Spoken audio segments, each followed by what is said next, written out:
Nous aurons dans quelques mois, Gérard, on en a parlé ensemble, le débat sur la PMA, je le dis aux sénatrices qui sont là, la procréation médicale assistée. Mesdames et messieurs, moi, je ne veux plus être dans un des porte-paroles de cette famille politique qui oublie que la société française, elle a évolué. On a toujours été quasiment un train de retard, surtout sur ces questions. Un métro ou 2 trains de retard. Nous avons pourtant été la famille politique de Simone Veil. Mais déjà, à l'époque, une partie de notre famille politique l'avait combattu largement. Qui, aujourd'hui, remettrait en cause cet acquis-là pour les femmes? Personne. J'ai le souvenir, François, lui aussi était jeune parlementaire, du discours sur la pilule du lendemain. J'ai été un des rares députés de l'opposition à avoir voté pour la pilule du lendemain. J'avais dû recevoir au moins une centaine de lettres d'insultes. Je venais juste d'être élu.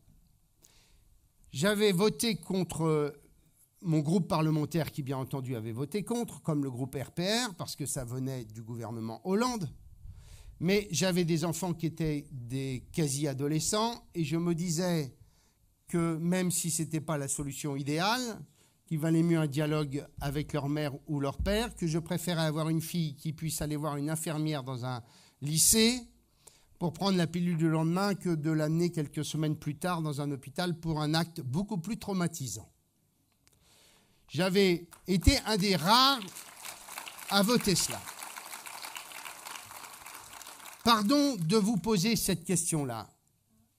Est-ce que sur le Pacs, où nous avons eu les positions que vous connaissez, ou sur le mariage pour tous, est-ce qu'aujourd'hui on pourrait considérer, avec un peu de recul, que ça n'a pas eu les effets dévastateurs qu'on a bien voulu évoquer sur la société française?